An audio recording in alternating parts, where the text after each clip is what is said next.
Hello once again welcome to the remedial chemistry. तो आज के इस वीडियो लेक्चर में हम लोग करने वाले हैं डी ब्लॉक यानी कि ट्रांजिशन एलिमेंट्स के क्वेश्चंस। तो लास्ट लेक्चर में हम लोगों ने थ्योरी कंप्लीट कर ली थी। अगर आप लोगों ने वो वीडियो नहीं देखी है, देखना चाहते हैं, तो लिंक आप लोगों को डिस्क्रिप्शन बॉक्स में मिल जाएगा। तो चलिए स्टार्ट करते हैं। बाकी प्लेलिस्ट के लिंक भी आप लोगों को वहां मिल जाएंगे। तो पहला क्वेश्चन आप लोगों के स्क्रीन पे है,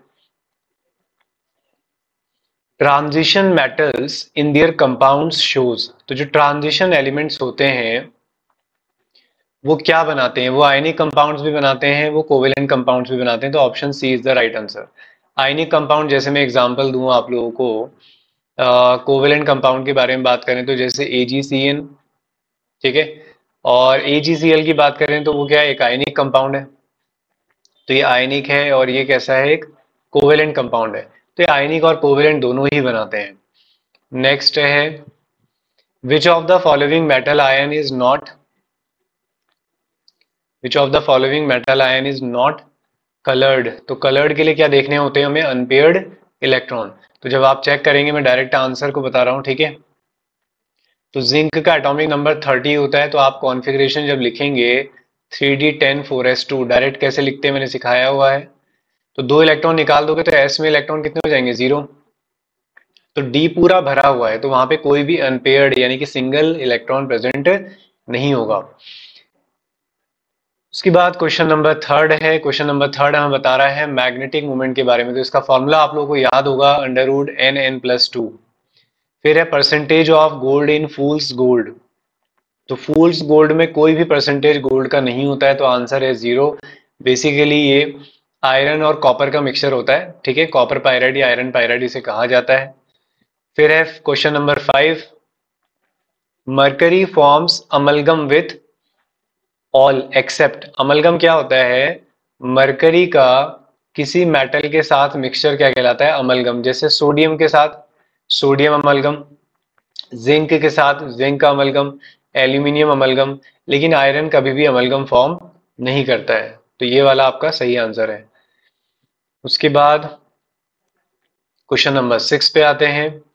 in the transition series the differentiating electron enters, यानी कि जो इलेक्ट्रॉन सबको डिफरेंशिएट कराते हैं कि भाई इसका कॉन्फ़िगरेशन अलग है, दूसरे का अलग है, तो वो d ऑर्बिटल में भरने से होता है। और कौन सी सीरीज की बात चल रही है? First transition series. तो राइट आंसर क्या हो जाएगा?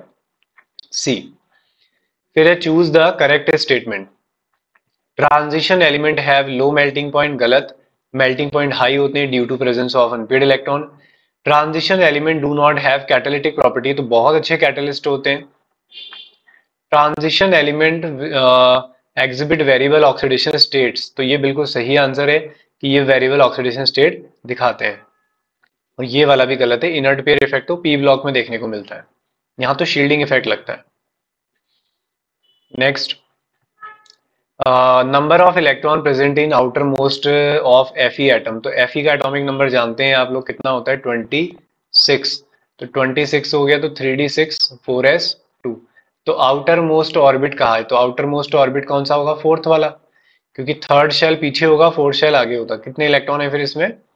2 इलेक्ट्रॉन है। तो right answer C. Metal shows paramagnetism due to. तो पैरामैग्नेटिज्म किसकी वजह से होता है? Due to presence of unpaired electron. तो 9th का आपका आंसर हो जाएगा डी। नेक्स्ट में आते हैं। तो आपने अच्छे से रिवाइज करके इनको करना है, ठीक है। Okay, the transition 3D transition series contains element from atomic number. तो 21 से कहां तक होते हैं? 30 तक। मैंने कहा भी था कि 30 तक एटॉमिक नंबर आपने एनी हाउ याद करने हैं। Which of the following is not characteristic of transition element. तो ट्रांजिशन एलिमेंट की इनमें से कौन सी प्रॉपर्टी नहीं है? क्या वो वेरिएबल ऑक्सीडेशन स्टेट दिखाते हैं? जी हाँ। फॉर्मेशन ऑफ कलर्ड कंपाउंड्स बनाते हैं? जी हाँ, due to presence of unpaired electron. Interstitial compound भी बनाते हैं, यानी कि जब बड़े एटम्स के बीच में छोटे छोटे atom like hydrogen, nitrogen, carbon trap कर दिए जाते हैं, तो उनसे इंटरस्टिशियल कंपाउंड बनते हैं। तो नेचुरल रेडियो एक्टिविटी नहीं होती है इनके अंदर, ठीक है। कुछ में होती है, इसलिए सबके लिए नहीं बोल सकते। Okay, next, which series of elements have nearly the same atomic radii. तो आप लोग जानते हैं कि बीच में एटॉमिक रेडियाई ऑलमोस्ट कांस्टेंट हो जाती है, और सबसे ज्यादा कांस्टेंट मैंने कहा था आयरन, कोबाल्ट और निकिल में देखने को मिलता है, राइट। फिर विच transition element exhibit +8 oxidation state, तो सबसे हाई ऑक्सीडेशन स्टेट +8 ही होती है, और वो कौन दिखाता है? रुथेनियम और ऑस्मियम। सबसे ज्यादा वेराइटी कौन दिखाता है? वो होता है मैग्नीज, ठीक है, Mn। नेक्स्ट है क्वेश्चन नंबर 14। तो 14 क्या कह रहा है? Addition of high proportion of manganese make steel useful. तो स्टील बनाने के लिए उसमें मैंगनीज क्यों मिलाया जाता है इतनी ज्यादा मात्रा में? तो वो उसको क्या बनाता है? Basically hard. तो हर एलॉय को बनाने का रीजन यही होता है कि उसे हार्ड किया जा सके, और दूसरा इंटरस्टिशियल कंपाउंड बनाने का रीजन भी यही होता है। Which metal is use for making coins, तो कॉइन्स कौन से मेटल की नहीं बनती है? तो टंगस्टन की नहीं बनती है, ठीक है, बनती है नहीं, बनती थी, कॉइनेज मेटल कहते हैं इनको, ठीक है। ओके, तो अब हमारे पास है question number 16। Which of the following ion is coloured, तो कलर्ड के लिए होने चाहिए अनपेयर्ड इलेक्ट्रॉन। तो आप चेक करें इसके कॉन्फ़िगरेशन में, कॉपर का एटॉमिक नंबर होता है 29, इसका कॉन्फ़िगरेशन आता है 3d10 4s1। दो इलेक्ट्रॉन निकाल लें, पहले s से जाएगा फिर d से, तो D9। तो D9 में एक अनपेयर्ड इलेक्ट्रॉन आएगा, देखो 5 डब्बे होते हैं डी में, तो 1 2 3 4 5 and 6 and 7 and 8 and 9, तो 1 इलेक्ट्रॉन इज रिमेन जो कि अनपेयर्ड है, राइट। चलो नेक्स्ट, थ्योरेटिकल चैप्टर है, एक बार पढ़ लिया जाता है तो बहुत फटाफट हो जाते हैं इसके क्वेश्चंस, ठीक है। Which of the following is amphoteric, amphoteric यानी कि एसिडिक भी हो और बेसिक भी हो, तो वो होता है ZnO। बेसिकली मेटल्स के ऑक्साइड बेसिक होते हैं जैसे ये, और नॉन मेटल के ऑक्साइड एसिडिक होते हैं जैसे ये। फिर कुछ होते हैं जो एम्फोटेरिक होते हैं, एसिडिक भी और बेसिक भी, तो वो है ZnO। 19 क्वेश्चन भी वही है, दो बार टाइप हो गया है। ओके, उसके बाद हमारे पास है if orange red colour is absorbed from white light the observed colour is, तो होता क्या है ना, कंपाउंड जो होते हैं वो कॉम्प्लीमेंट्री कलर्स दिखाते हैं, मतलब उल्टा कलर दिखाते हैं। देखो क्या मतलब है इसका, हमने एक व्हील बनाया है यहाँ पे, ठीक है, बेसिकली वॉयलेट कलर को नहीं कंसिडर किया जाता है ज्यादा, तो इस तरीके से हम ट्रिक बनाते हैं इसकी। विप क्यू आर बनाना है, आई हटा दो, ठीक है, तो GYOR। अब मैं कहना क्या चाह रहा हूं कि अगर आपने रेड कलर गेन किया है तो आप कैसे दिखाई देंगे? आप ग्रीन कलर को छोड़ेंगे, ठीक है। रेड को आप गेन कर रहे हैं तो कौन सा कलर इमिट करेंगे? ग्रीन। तो यहाँ पे कौन सा कलर ऐड करना है हमें?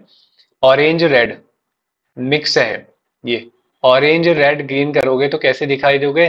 ग्रीन ब्लू टाइप के। तो ऑप्शन ब्लू यहाँ पर मिल रहा है, तो ब्लू आंसर हो जाएगा, उल्टे कलर दिखाई देते हैं, ठीक है। फिर है 21st, which form interstitial compounds, which form interstitial compound क्या होते हैं? जब बड़े एटम्स के बीच में, बड़े एटम्स के बीच में कुछ छोटे एटम्स रख दिए जाते हैं। मैं सर्किल कितना भी क्लोज करके बनाऊं, बीच में कुछ ना कुछ गैप बच रहा है, देखो, तो वहां पे हम अगर एटम्स को रख दें तो उससे बनने वाले कंपाउंड क्या कहते हैं? Interstitial compound. तो कौन बनाते हैं? सब बनाते हैं।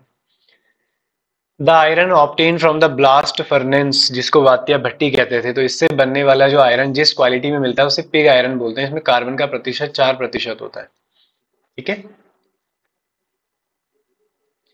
फिर है द एलॉय विच कंटेन्स निकल, तो निकल कंटेन करने वाला एलॉय होता है German silver. German silver basically copper रखता है, जिंक रखता है और निकल रखता है, ठीक है। इनके मिक्सचर से बनने वाले एलॉय को ही क्या नाम दिया गया? German silver. A hard and resistant alloy generally used in a tip of nib of pen, जो पेन की निडल होती है, हमारी आगे की नोक जो होती है, जो बनती है, उसमें हम कौन से एलिमेंट मिलाते हैं? तो उसमें मिलाया जाता है बेसिकली आयरन और chromium. Next 26, the alloy of steel that is use for making automobiles part in utensil is, तो बेसिकली वो निकल स्टील होता है। स्टील की भी अलग अलग टाइप्स हैं, यानी कि निकल मिलाया गया है उसमें, या स्टेनलेस स्टील में अलग चीजें मिलाई जाती है, टंगस्टन स्टील में अलग, क्रोमियम में अलग, तो ये आंसर होता है निकल स्टील। फिर है which is use as a substitute for platinum in jewellery, तो प्लेटिनम को रिप्लेस करके कौन सा यूज किया जाता है? वो होता है रोल्ड गोल्ड, ठीक है। तो प्लेटिनम की जगह इसे यूज किया जाता है, और बेसिकली अगर कहीं एलिमेंट के नाम देते तो पैलेडियम आंसर लगाते आप। ओके, फिर उसके बाद है confirm the configuration of transition element. तो ट्रांजिशन एलिमेंट के डी ऑर्बिटल पार्शियली फिल्ड होने चाहिए। तो देखो पहले वाले में डी आपको पार्शियली फिल्ड दिख रहा है D5, दूसरे में तो पूरा भरा है, इसमें भी पूरा भरा है, तो ए वाला आपका आंसर हो जाएगा। नेक्स्ट वाले में आते हैं। तो नेक्स्ट क्या कह रहा है देखें जरा। क्वेश्चन नंबर 30 की बात करते हैं। The magnetic moment of a transition metal ion under root 15, therefore the number of unpaired electron present in. तो रूट 15 सॉल्व करने की जरूरत नहीं है। आप लोगों को मैग्नेटिक मोमेंट का फॉर्मूला अगर याद हो तो वो होता था n+2।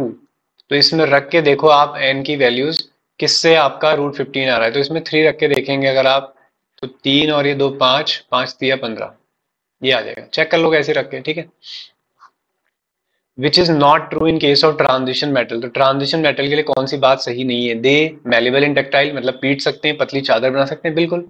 They have high melting and boiling point, बिल्कुल सही है। They crystallizes with body centred cubic and hexagonal close packing structure, ऐसा नहीं है, और भी बहुत टाइप होते हैं इनके स्ट्रक्चर के। दे show variable oxidation state through out, not always, ठीक है, ये भी सही है। Question number 32। Formation of coloured solution is possible when metal ion in the compound contains. तो कलर्ड कॉम्प्लेक्सेस कब बन सकते हैं, जब कंपाउंड में अनपेयर्ड इलेक्ट्रॉन प्रेजेंट हो। फिर उसके बाद है which one of the following transition metal ion is diamagnetic, मतलब अनपेयर्ड इलेक्ट्रॉन नहीं होने चाहिए, कलर लेस आना चाहिए। तो Zn2 पॉजिटिव होगा। Element of group 11 and 12 are. तो 12 ग्रुप के बाद तो फिर हमारा 13 ग्रुप आता है, पी ब्लॉक शुरू हो जाता है। तो 11 और 12 कौन से ग्रुप होते हैं, ट्रांजिशन एलिमेंट।